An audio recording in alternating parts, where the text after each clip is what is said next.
नमस्कार, मैं हूं नीलू। तो इजराइल की तरफ से लगातार लेबनान पर हमले किए जा रहे हैं और इस दौरान करीब करीब अगर लेबनान की बात की जाए तो वहां पर जो इमारतें हैं ध्वस्त हो गई है। 500 से ज्यादा लोग मारे गए हैं, इसमें महिलाएं और बच्चे भी शामिल हैं। और साथ ही साथ अगर बात की जाए हिजबुल्लाह की तो उसके हमले भी इजराइल पर हो रहे हैं। इधर अगर लेबनान की बात की जाए तो लगातार हमलों के बीच लेबनान संभल ही नहीं पा रहा है और बहुत सारे लोग अब उन इलाकों से पलायन करते हुए दिखाई दे रहे हैं। अब इसे लेकर आगे की स्ट्रेटेजी क्या है, क्या करेगा इजराइल, किस तरह से हिजबुल्लाह इसको लेकर अटैक करने वाला है और बाकी देशों की इसमें क्या स्ट्रेटेजी या रणनीति रहती है, बातचीत करने के लिए मयंक मेरे साथ जुड़ गए हैं। मयंक, सबसे पहले तो बताइए, जिस तरह के हमले लेबनान पर लगातार इजराइल की तरफ से हो रहे हैं, अब किस तरह से लेबनान आगे आने वाले दिनों में, या हिजबुल्लाह की बात की जाए उसकी क्या स्ट्रेटेजी रह सकती है, किस तरह की रणनीति के साथ अब वो आगे इन हमलों के बाद बढ़ सकता है? देखिए नीलू, सबसे पहली बात तो ये है कि ये इज़राइल और हिजबुल्लाह के बीच जो लड़ाई है ये अपने सबसे खतरनाक दौर में पहुंच चुकी है। और जो आपने कहा पलटवार की जो आप बात कर रहे हैं, तो हम बताएं कि बीती रात हिजबुल्लाह की तरफ से किस तरह से इज़राइल पे हमले किए गए। तो जो खबरें हिजबुल्लाह की तरफ से आई, हिजबुल्लाह का जो दावा है कि बीती रात इज़राइल में 8 जगह पर जो है वो करीब 300 से ज़्यादा रॉकेट्स हिजबुल्लाह की तरफ से फायर किए गए हैं, जो इसमें लेटेस्ट अपडेट अभी आ रहा है। और हिजबुल्लाह का ऐसा दावा है कि इन 8 जगहों पे जहाँ पे रॉकेट्स को निशाना बना के फायर किया गया था, यहाँ पे इजराइल को बड़ा नुकसान हुआ है, ऐसा दावा हिजबुल्लाह कर रहा है। लेकिन इजराइल में कितना नुकसान हुआ है इसके बारे में अभी कोई पुख्ता जानकारी नहीं है, क्योंकि इजराइल में नुकसान की खबरें जनरली बाहर नहीं आ पाती है। तो मीडिया में भी इस तरह की चर्चाएं नहीं होती इजराइल में कि कितना नुकसान हुआ है। तो ये दावे जो है ये अभी हिजबुल्लाह की तरफ से किए गए हैं कि बीती रात जो है करीब 300 रॉकेट्स फायर किए गए और जिसमें इजराइल को काफी नुकसान हुआ है। और कहा गया है कि एयर बेस भी उसके कुछ वहां पर भी नुकसान पहुंचा है, बाकी ठिकानों पर भी इस तरह के हिजबुल्लाह हाँ, ये हिजबुल्लाह की तरफ से कहना है कि जो आईडीएफ के इजराइल की जो फोर्स है उसके जो बेसिस हैं हमने उनको निशाना बनाया है। और इसके साथ ही हिजबुल्लाह की तरफ से एक वार्निंग या चेतावनी जो है वो जारी की गई है, और जिसमें ये कहा गया है कि तेल अवीव जो राजधानी है इजराइल की, वहाँ के लोगों से हिजबुल्लाह ने अपील की है कि आप तेल अवीव खाली कर दें। ये कुछ उस तरह का है जैसे हमने देखा था कुछ वक्त पहले नेतन्याहू की तरफ से जो सबसे बड़ा अटैक किया इजराइल ने। और उसके पहले जो है नेतन्याहू की तरफ से ऐसा कहा गया था कि भाई जो आम जनता है हमारे निशाने पे, लेबनान की आम जनता नहीं है, हमारे निशाने पर सिर्फ हिजबुल्लाह है, तो जो लोग हिजबुल्लाह के ठिकानों के करीब हैं वो वहाँ से हट जाएं, वो इलाके खाली कर दें। अब इसी तरह की एक वार्निंग जो है वो हिजबुल्लाह की तरफ से जारी की गई है और ये कहा गया है कि तेल अवीव खाली कर दें।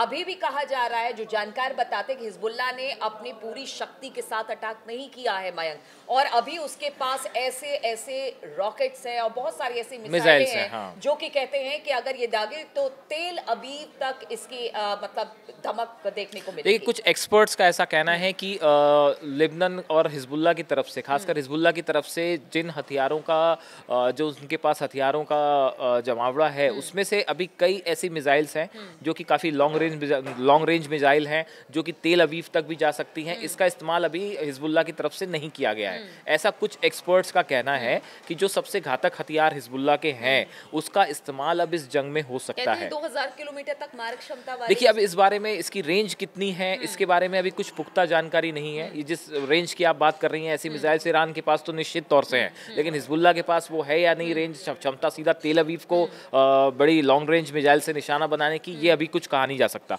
अब आप देखिए कि ये जो इजराइल ने जो अटैक किया लेबनान पे और हिजबुल्लाह पे जो अटैक किया, जहाँ पे जो है बड़ी भारी तबाही हुई है, 1600 ठिकाने बताए जा रहे हैं जो कि पूरी तरह से इजराइल ने तबाह कर दिए। ये इजराइल का अब तक का सबसे बड़ा अटैक था।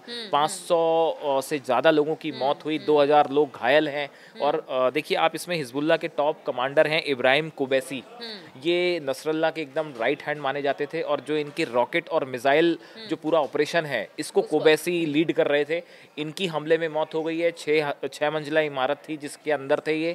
मुसाद को उनकी लोकेशन की जानकारी मिली, इस पे ज़बरदस्त एयर स्ट्राइक हुई और उसमें उनकी मौत हो जाती है। तो देखिए, एक जो बड़ी टॉप लीडरशिप है हिजबुल्लाह की, अब वो खत्म होनी शुरू हो गई है। लेकिन हिजबुल्लाह ने भी इस बात को माना, उसने बताया कि हाँ हमारे इतने लोग मारे गए हैं, इस बात को करीब 6, ठीक कह रहे हो आप, करीब 6 ऐसे बड़े कमांडर्स हैं जो कि पिछले कुछ वक्त में उनको इसराइल की तरफ से मारा गया है। अब देखिए इसमें एक बड़ी बात जो निकल के सामने आ रही है कि जैसा आप कह रहे हैं कि ईरान का इस पूरे मामले को लेकर क्या रुख होगा। देखिए हिजबुल्लाह की तरफ से जो है वो ईरान से ये अपील की गई है कि अब ये बिल्कुल सही वक्त है, ईरान को इस युद्ध में शामिल होना चाहिए। तो क्या वजह है कि ईरान बड़ी शांति के साथ बैठा हुआ है और बीच में खबर ये भी आ रही है कि उनके जो बड़े नेता हैं वो पहुंचे हुए हैं इस वक्त। ईरान के जो राष्ट्रपति हैं पेजिशकियान, वो इस समय न्यूयॉर्क में हैं और ईरान की तरफ से जो बयान जारी किया गया, हिजबुल्लाह को जो जवाब दिया गया, वो जवाब में यही कहा गया कि इस समय पेजिशकियान जो है वो न्यूयॉर्क में है और अभी ये हमले का सही वक्त नहीं है।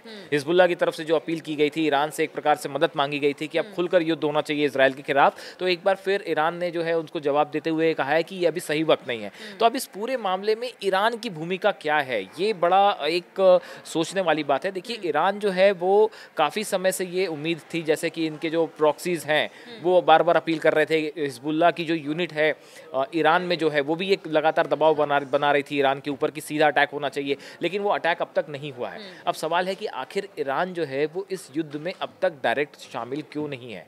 इसकी कई वजह है। देखिए एक वजह हमने पहले भी चर्चा की थी कि ईरान जो है उसका एक तो खुद का न्यूक्लियर प्रोग्राम बड़ी तेजी से आगे बढ़ रहा है, तो ईरान ये नहीं चाहेगा कि उसके न्यूक्लियर प्रोग्राम में किसी तरह की बाधा बन जाए। दूसरी तरफ ईरान का इस युद्ध में शामिल होने का मतलब है यहाँ पे खाड़ी युद्ध जैसा एक बड़े स्केल का युद्ध छिड़ जाएगा।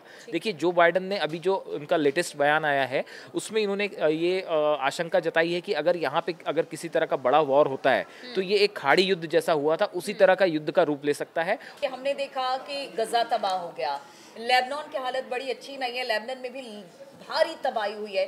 ऐसे में ईरान अब भी कह रहा है कि अभी वक्त नहीं आया है, वो यूएन पहुंचा है और कहा जा रहा है कि शायद इंटरनेशनल कोर्ट में वो इजराइल के खिलाफ या बाकी नेता के खिलाफ, नेतन्याहू के खिलाफ वो कोर्ट में मामला लेकर जाएगा। हाँ, क्या वो इसी चीज का वेट कर रहा? देखिए ये जिस तरह से स्ट्राइक हुई इजराइल की तरफ से, जो लेबनान में स्ट्राइक हुई है और इसकी जो टाइमिंग है, आप देखो इस समय यूनाइटेड नेशंस में जो है वो बड़ी बैठक चल रही है।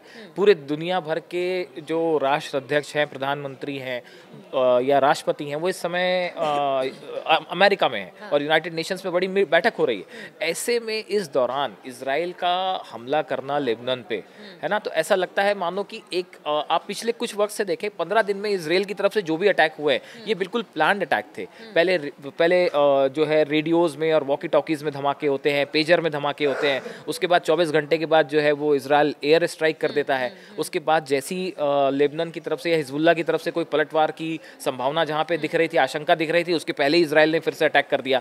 तो देखिए इजराइल की तरफ से एक पूरा प्लान, सीरीज ऑफ एक्शन पहले से तैयार था कि हमें किस तरह से लेबनान पे अटैक करना है, किस तरह से जो है वो हिजबुल्लाह पे अटैक करना है। इस बात को पहले भी कह चुका था कि अब हम गजा से लेबनान की तरफ रुख करेंगे, इसके संकेत उसने पहले ही दे दिए थे इजराइल। हाँ, ये आप लेकिन एक सवाल यहाँ पर ये भी उठता है, क्योंकि अमेरिका इसमें मध्यस्थता कर रहा है। शांति वार्ता में भी हमने देखा, अब अमेरिका कह रहा है कि हमें पता ही नहीं चला कि इजराइल ने इतना बड़ा हमला कर दिया, कैसे कर दिया, लेकिन अमेरिका एक भारी तादाद में अपने सैनिकों को भेज रहा है लेबनान के बॉर्डर और इजराइल के बॉर्डर पर। तो इसको हम क्या मानें? देखिए एक तो बड़ी चीज़ नीलू ये है कि एक बड़ा सवाल इस समय ये चल रहा है कि क्या इजराइल कोई बड़ा ग्राउंड ऑपरेशन करने जा रहा है लेबनान के भीतर। कि देखिए जो एयर स्ट्राइक, जब भी कोई कंट्री एयर स्ट्राइक करती है कहीं दूसरे देश पे, कभी भी एयर स्ट्राइक होती है, तो इसका जो डिप्लोमेटिक कॉरिडोर में जो इसके मतलब निकाले जाते हैं, इसके 2-3 निष्कर्ष निकलते हैं। पहली बात तो एयर स्ट्राइक का मतलब ये होता है कि जिस देश ने एयर स्ट्राइक किया है वहाँ की सरकार अपने उद्देश्यों को लेकर बिल्कुल क्लियर है। नेतन्याहू लेबनान में क्या करना चाहते हैं, हिजबुल्लाह के साथ क्या करना चाहते हैं, ये उनके दिमाग में एकदम साफ है। और जब तक अमेरिका या दूसरे देश जो इजराइल के साथ खड़े हैं, इनके समर्थन के बिना नेतन्याहू स्ट्राइक करवा दें इतनी बड़ी, ये संभव नहीं है।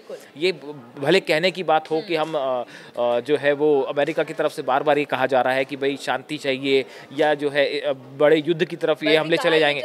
जानकार ये भी बताते हैं जो जंगी जहाजें हैं, जैसे एयर स्ट्राइक हो रहा है, वो अमेरिका ने ही दिए। 6 एयरक्राफ्ट कैरियर जो हैं वो लेबनान के आसपास खड़े हुए हैं। जो ईरान के किसी भी अटैक को टैकल कर सकते हैं, लेबनान के किसी भी अटैक को टैकल कर सकते हैं, हुती की तरफ से कोई आक्रमण हो सकता है। तो अमेरिका का तो पूरी नौसेना का 50% नौसेना जो है वो आसपास खड़ी हुई है। तो ऐसी स्थिति में ये कहना कि शांति की बात, ये बड़ी, और उन्हें पता भी नहीं हाँ, किस तरह के हमले ये बड़ी अजीब सी स्थिति है जिसमें एक तरफ आप शांति की भी बात करें और दूसरी तरफ जो है आपने पूरे हथियार, अपनी नौसेना वहाँ लगा रखी है, पूरी एयरफोर्स वहाँ लगा रखी है। तो ऐसी स्थिति में शांति का तो फिलहाल दूर दूर तक जो है वो कोई संभावना नहीं दिखाई दे रही है। अब सवाल ये है कि क्या नेतन्याहू लेबनान में कोई ग्राउंड ऑपरेशन करने जा रहे हैं। कुछ एक्सपर्ट्स का ऐसा मानना है कि ये जो एयर स्ट्राइक, जो सीरीज ऑफ अटैक्स हुए, पहले पेजर अटैक, फिर वॉकी टॉकीज में अटैक, इनका कम्युनिकेशन ध्वस्त कर दिया गया, उसके बाद जो हिजबुल्लाह के बड़े ठिकाने थे वो तबाह कर दिए गए। तो क्या अब अगला कदम ये होगा कि नेतन्याहू और इजराइल की तरफ से क्या सैनिक लेबनान में घुसने वाले हैं? क्या आईडीएफ और इनकी जो सेना है वो लेबनान में ग्राउंड अटैक करने जा रही है? कुछ लोगों का कहना ऐसा है कि अगले 48 घंटे के अंदर हो सकता है कि कोई बड़ा जो है ऑपरेशन इजराइल जो है वो लेबनान में छेड़ दे। अगर ऐसा होता है तो उसके बाद ईरान का क्या रुख होगा, उसके बाद रूस का क्या रुख होगा, उसके बाद चीन का क्या रुख होगा? ये 3 बड़े अहम सवाल हैं इंटरनेशनली, क्योंकि देखिए कोई भी जब ग्राउंड अटैक होता है तो ये ग्राउंड अटैक जो है, एयर स्ट्राइक की बात अलग होती है। आपने एयर स्ट्राइक की, मिसाइल्स अटैक किए, उसके बाद आपकी फोर्सेस, आपके प्लेन्स जो हैं वो वापस आ गए। लेकिन जब आप किसी मुल्क में के अंदर घुस के ग्राउंड ऑपरेशन करते हैं, तब आप क्या वहां पे किसी तरह का कब्जा करना चाह रहे हैं? आप क्या अपनी फोर्स वहां रोकना चाह रहे हैं? तो ऐसी स्थिति में उस वॉर का पूरा रूप बदल जाएगा और ये एक बड़ा युद्ध का रूप ले सकता है। शायद बाइडेन बार बार यही कह रहे हैं कि अगर महायुद्ध होता है तो उसके बाद चीजें हाथ से निकल जाएंगी। उसके बाद फिर इसमें शायद रूस का भी एक भूमिका होगी, ईरान की तो होगी, रूस की भी एक भूमिका होगी, चीन का क्या रुख होगा। ये एक पूरे एरिया में बड़ा महायुद्ध छेड़ सकता है जिसका बड़े स्केल पे नुकसान हो सकता है। तो इसको लेके एक जो है वो चर्चा जारी है कि शायद अमेरिका इसीलिए, चाहे वो अपने नौसैनिक हो या फिर कह सकते हैं कि सेना, लेबनान और इजराइल के बॉर्डर पर उन्होंने भारी तादाद में अपने जो सैनिक है, अमेरिकन सैनिक है, डिप्लॉय कर दिए हैं। लेकिन एक सवाल ये भी है मयंक कि चाइना अब अपने लोगों से ये कह रहा है कि आप इजराइल खाली कर दें, और सब जानते हैं कि चाइना किसके साथ है। अब ये जो लेबनान और इजराइल की लड़ाई है, इसको लेके भी जो देश हैं ये 2 भागों में बंट चुके हैं। अब इस पूरे युद्ध, अगर यहाँ पे कुछ युद्ध छिड़ता है, उसके बाद जो है ये सिर्फ लेबनान और इजराइल की वर्चस्व की लड़ाई नहीं है, ये इस पूरे इलाके में रूस और अमेरिका के भी वर्चस्व की लड़ाई है। और चूंकि लगातार अमेरिका को चीन भी एक अपने लिए चैलेंज की तरह देखता है, तो साधारण रूप से चीन जो है वो ईरान को मदद कर रहा है। तो ये जो पूरे इलाके में वर्चस्व की लड़ाई है, ये अमेरिका और रूस के बीच की भी लड़ाई है, ये चीन और अमेरिका के बीच की भी लड़ाई है। जब रूस और यूक्रेन के बीच में लड़ाई हो रही है, उस वक्त भी हम देख रहे हैं कि किस तरह से यूक्रेन को सपोर्ट कर रहा है अमेरिका। अब यहाँ पर हम देख रहे हैं कि इजराइल को सपोर्ट कर रहा है, दूसरी तरफ रूस जो है वो हिजबुल्लाह को या हमास को सपोर्ट कर रहा है। तो आप जो कह रहे हैं कि वर्चस्व की लड़ाई है, यहाँ पर साफ तौर से ये अब बिल्कुल साफ। अब सवाल इसमें यह है कि अगर नेतन्याहू असल में लेबनान में चाहते क्या हैं। मैं आपको बताऊं कि जैसा जो 4-5 इनके जो आप कह लें टारगेट कह लें या इनके एम कह लें, जो इनको जो अभी समझ में आ रहे हैं, एक तो पहली चीज़ ये है कि इजराइल ये चाहता है कि लेबनान बॉर्डर के पास एक बफर जोन बना दिया जाए। आप देखें कि पिछले 1 साल से, जो 7 अक्टूबर की घटना थी और हमास ने जो अटैक किया था इजराइल पे, उसके बाद से आप देखिए लगातार जो है इजराइल के ऊपर रॉकेट से हमले हो रहे हैं। चाहे वो गाजा से हो रहे थे पहले, उसके बाद अब वो लेबनान से हो रहे हैं। और काफ़ी सारे हमले तो आयरन डोम उसको ख़त्म कर देता हवा में, लेकिन पिछले कुछ समय से लगातार ये खबरें आई कि इजराइल के ऊपर भी रॉकेट्स गिरे हैं, वहाँ लोगों को नुकसान हुआ है। और हुती ने भी मिसाइल अटैक किया, वो भी मिसाइल आके गिर गई इजराइल के ऊपर। तो ऐसा है कि लगातार जो अटैक हो रहे हैं, उसके बाद इजराइल का एक उद्देश्य तो बड़ा साफ है कि एक बफर जोन क्रिएट करना है। उस बफर जोन में हिजबुल्लाह को उस बफर जोन के पीछे धकेल देना है, ताकि इजराइल के ऊपर वैसा हमला ना हो पाए जैसा हमास के द्वारा हुआ था 7 अक्टूबर को पिछले साल, जो ग्राउंड अटैक की बात थी। इस तरह से जो है हिजबुल्लाह के लड़ाके कहीं इजराइल पे ना घुस जाएं, इसके लिए बफर जोन बनाना है।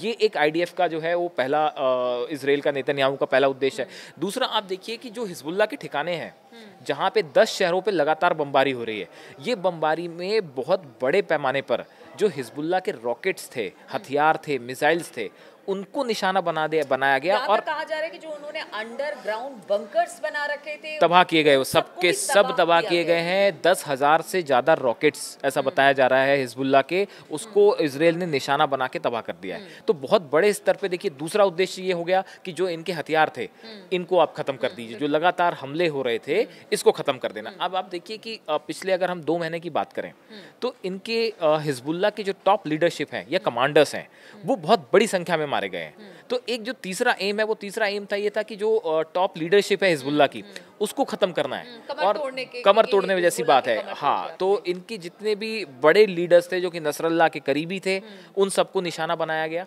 उनके बारे में उन पे पिन पॉइंटेड अटैक किए गए और करीब 6 से ज़्यादा लीडर्स जो हैं, बड़े लीडर्स, वो इनके जो है हिजबुल्लाह के जो है वो इसमें मार दिए गए।